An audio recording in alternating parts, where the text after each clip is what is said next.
الشیطان الرجیم بسم اللہ الرحمن الرحیم کما اخرجک ربک من بیتک بالحق وَإِنَّ فَرِيقًا مِّنَ الْمُؤْمِنِينَ لَكَارِهُونَ کما اخرجک جیسے نکالا آپ کو ربک آپ کے رب نے من بیتک آپ کے گھر سے بالحق کے حق کے ساتھ وَإِنَّ فَرِيقًا مِّنَ الْمُؤْمِنِينَ اور بے شک ایک جماعت ایمان والوں سے لَکَارِہُونَ البتہ اس نکلنے کو ناپسند کر رہے تھے۔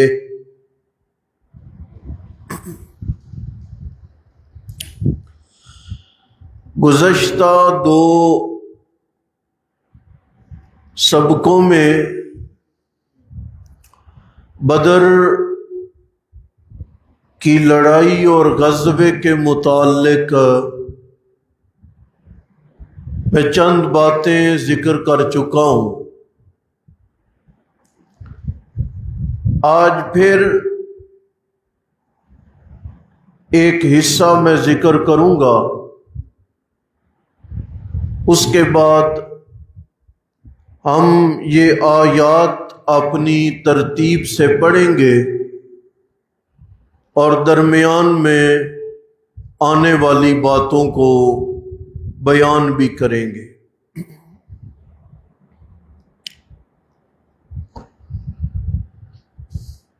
نبی مکرم صلی اللہ تعالی علیہ وسلم نے یہ بدر میں جو پانی کا مقام تھا نا، وہ مسلمانوں کے قبضے میں آ گیا۔ بڑے عجیب واقعات بھی ہوئے، معجزات بھی ہوئے۔ حضرت قتادہ رضی اللہ تعالی عنہ کی آنکھ کا مسئلہ بن گیا۔ بڑے لوگوں نے رائے دی، حضرت قتادہ کہنے لگے نا، میں تو جاؤں گا رسول اللہ صلی اللہ علیہ وسلم کے پاس اور میں ان سے دعا کی اپیل کروں گا۔ گئے، نبی مکرم علیہ السلام سے دعا کی اپیل کی نا، تو نبی علیہ السلام نے حضرت قتادہ رضی اللہ تعالی صحت عنایت فرمائی کہ مجھے لگتا ہی نہیں تھا کہ میری آنکھ کو کوئی خرابی بنی ہے۔ دیکھیں، انسانی جسم کے کسی عضو میں بیماری آ جائے، اس کا علاج ہو، کوئی چیز ٹوٹ جائے، اس کا علاج ہو، تو زندگی بھر وہ کمی بتاتی رہتی ہے۔ کبھی سردیوں میں درد ہو گیا، کبھی کوئی مشقت آئی تو بندے کا ذہن چلا گیا، لیکن فرمایا نبی پاک علیہ السلام کی دعا کرنے سے میری آنکھ کو ایسی صحت ملی کہ مجھے لگتا ہی نہیں تھا کہ میری آنکھ کو کبھی کوئی دکھ پہنچا ہے۔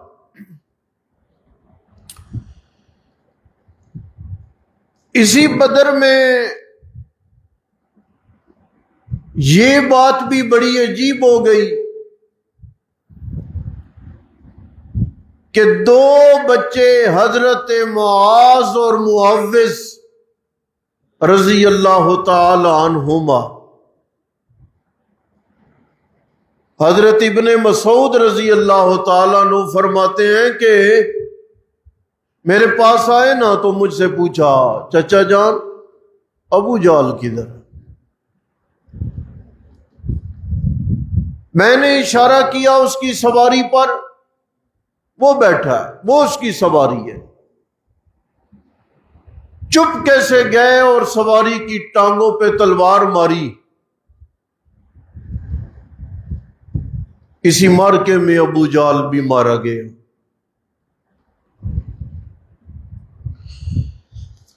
میں آج کے سبق میں جس نقطے پر بات کرنے لگا ہوں وہ یہ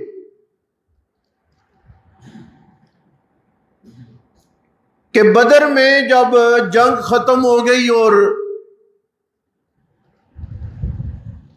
70 کافر مارے گئے، 70 جو قیدی بنے نا،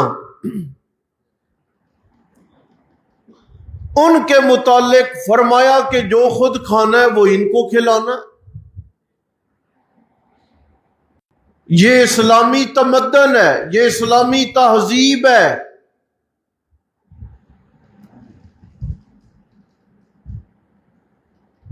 اسلام نے اپنوں کا خیال نہیں، پرائے کا بھی بڑا خیال کیا ہے۔ یہ جو ہمارے مذہب کو تلوار کا مذہب، جھگڑے کا مذہب، دہشت کا مذہب،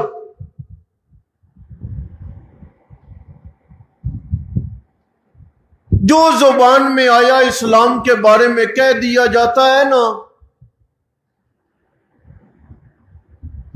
اور اب یہ کہنے والے غیر مسلم نہیں،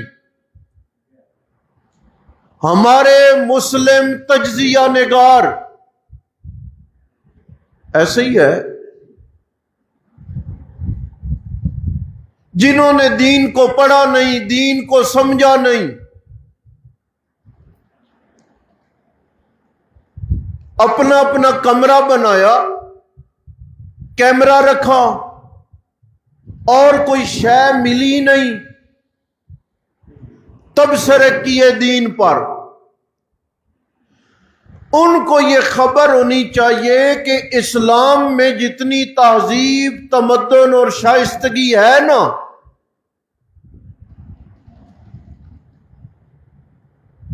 آپ اندازہ کریں اسلامی جنگ کا، جس بستی سے اذان کی آواز آئے حملہ نہیں کرنا، بچوں پہ نہیں، عورتوں پہ نہیں، بوڑھوں پر نہیں، جو جوان ہتھیار پھینک دے اس جوان پر بھی حملہ کرنے کی اجازت۔ یہ ہے اسلام کا تحفظ اور اسلام کا وقار۔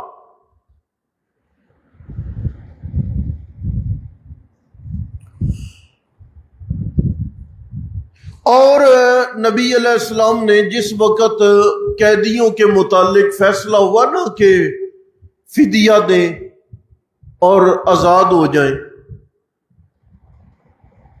فدیہ دیتے گئے، کچھ آزاد ہوتے گئے، تو کچھ وہ غریب لوگ تھے کافروں میں جو قیدی ہیں،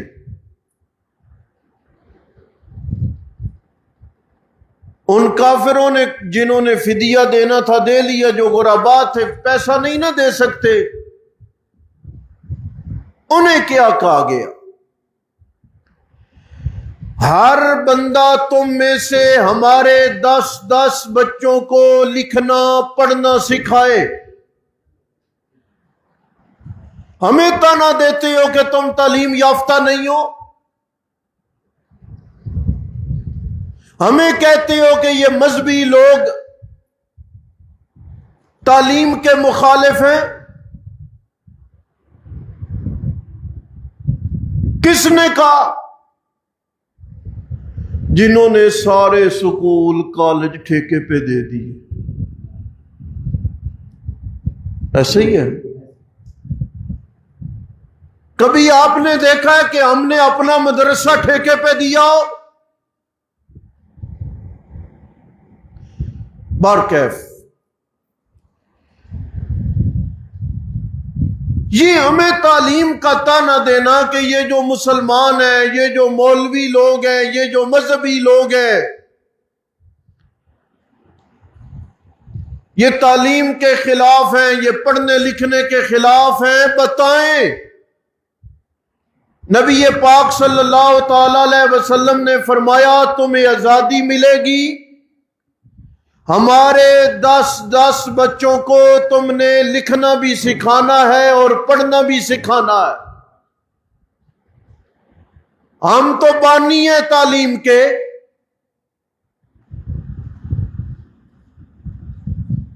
ہم نے تو اسے پھیلانے کی بنیاد رکھی ہے۔ ہاں،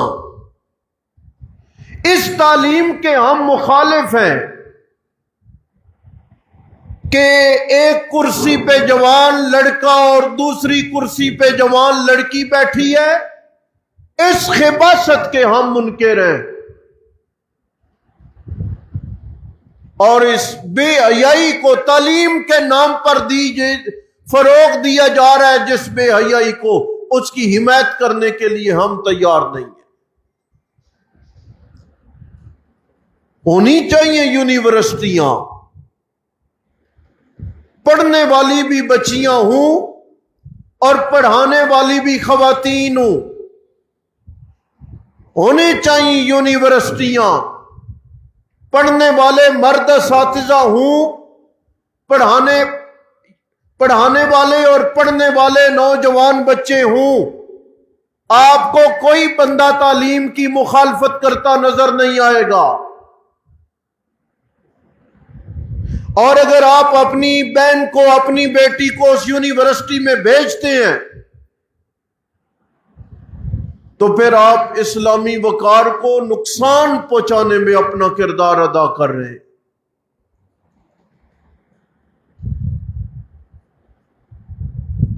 ہم تعلیم کے مخالف نہ تھے، نہ ہیں، نہ ہم آئندہ ہوں گے، لیکن تعلیم رہنی چاہیے۔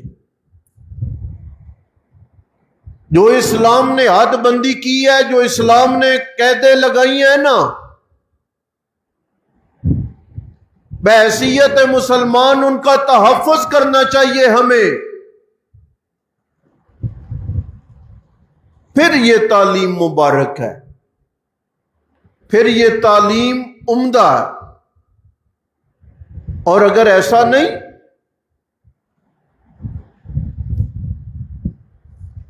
کالجز میں، یونیورسٹیوں میں دوپٹے گلے میں ڈال کے گھومنا ہے تو یہ تعلیم کے نام پہ ایک عیاشی ہے۔ اسلام اس کی حمایت نہیں کرتا، کیونکہ خواتین کے لیے اسلام نے پردے کو ایک بڑی اہمیت کی چیز قرار دیا، اور پردہ ہے چچا کے بیٹے سے زیادہ، ماموں کے بیٹے سے، خالہ کے بیٹے سے، پھپھی کے بیٹے سے۔ اور میں نے کہا نا کہ ہر بندہ اپنا کمرہ لے کے میڈیا پہ بیٹھ کے اسلام کا ریسرچر بن کے خالہ کے بیٹے سے کیا پردہ کرنا، اسی سے کرنا ہے اصل میں۔ بات سمجھ رہے ہیں میری؟ کوئی محلے کا جوان بغیر اجازت کے کسی گھر میں آج کے دور میں داخل ہوتا ہے؟ بتائیں نا، چچے کا بیٹا آتا ہے نہیں آتا؟ خالہ کا بیٹا ہے، پھوپھی کا بیٹا ہے، آتا ہے نہیں آتا؟ آتا ہے۔ گلی محلے میں کوئی بندہ بھی دستک کے بغیر نہیں آتا۔ ہم کہتے ہیں خالہ کا بیٹا ہے، کزن ہے، بھائی ہے۔ او بھائی، اللہ کو مشورہ نہ دو۔ اللہ نے جو قوانین بنائے ہیں نا، یہ میری آپ کی بقا کے لیے، تحفظ کے لیے اور بہتری کے لیے بنائے۔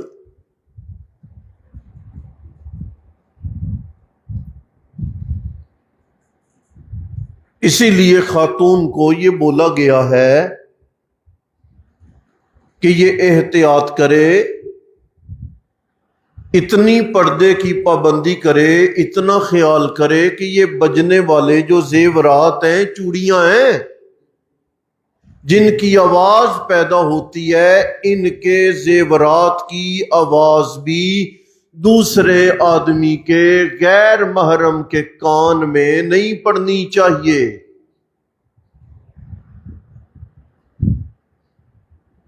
آپ کو پتہ ہے خوشبو کتنی پاکیزہ چیز ہے؟ نبی پاک علیہ السلام کو کتنی پسند ہے، لیکن عورت تمہیں خوشبو لگانے کی اس وقت اجازت ہے جب تو اپنے شوہر کے پاس ہے۔ باہر نکل، ایسی خوشبو لگائی ہے کہ لوگ تیری جانب متوجہ ہونے لگے، نہیں اجازت۔ گھر والا گھر کوئی نہیں ہے، مہمان آ گیا ہے، دروازے پہ دستک ہو گئی ہے، تو تمہیں نرم لہجہ اختیار کر کے پوچھنے کی بھی اجازت، تیرا لہجہ کرخت ہونا چاہیے تاکہ دروازے پہ آنے والے سوالی کا تیری جانب بے حیائی اور بدکاری پر مبنی میلان نہ بنے۔ یہ اسلام کی احتیاطی تدابیر ہیں۔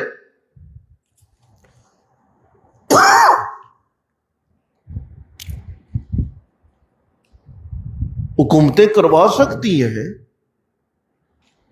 کورونا آیا ہے جی، 2 فٹ چھوڑ کے بندے نے نماز میں کھڑا ہونا ہے، عمل کروایا ہے نا انہوں نے،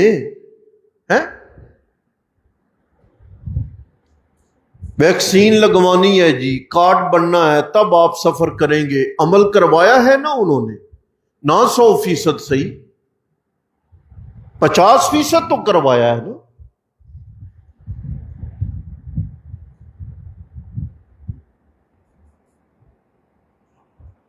کورونے سے بچنے کے لیے ہم نے ماسک استعمال کیا، کرائی ہے پابندی، حکومتوں نے کروائی ہے اور وہ کروا سکتی ہے، ان کی یہ پوزیشن ہوتی ہے۔ لیکن آج تک یہ پابندی کروانے کا کسی نے نہیں سوچا کہ بے پردہ بازار میں کوئی نہ جائے۔ تو میں یہ عرض کر رہا ہوں کہ یہ جو بدر ہے نا، اس نے کئی حقائق ہمارے سامنے کھولے ہیں۔ ان حقائق میں سے ایک حقیقت یہ بھی ہے کہ پڑھنے لکھنے کے اسلام مخالف نہیں ہے۔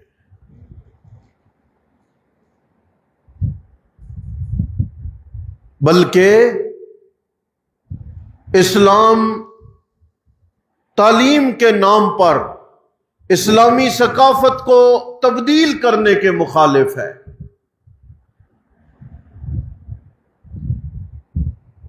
خواتین ڈاکٹر ہونی چاہیے تاکہ ان کے پاس خواتین جا سکے، جی،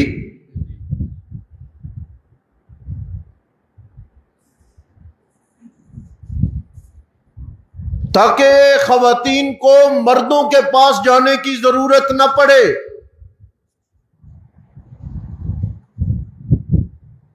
خواتین ڈاکٹر کیسے بنے گی؟ باپ ڈاکٹر اپنی بیٹی کو ڈاکٹری کی تعلیم دے سکتا ہے نا، ٹھیک ہے؟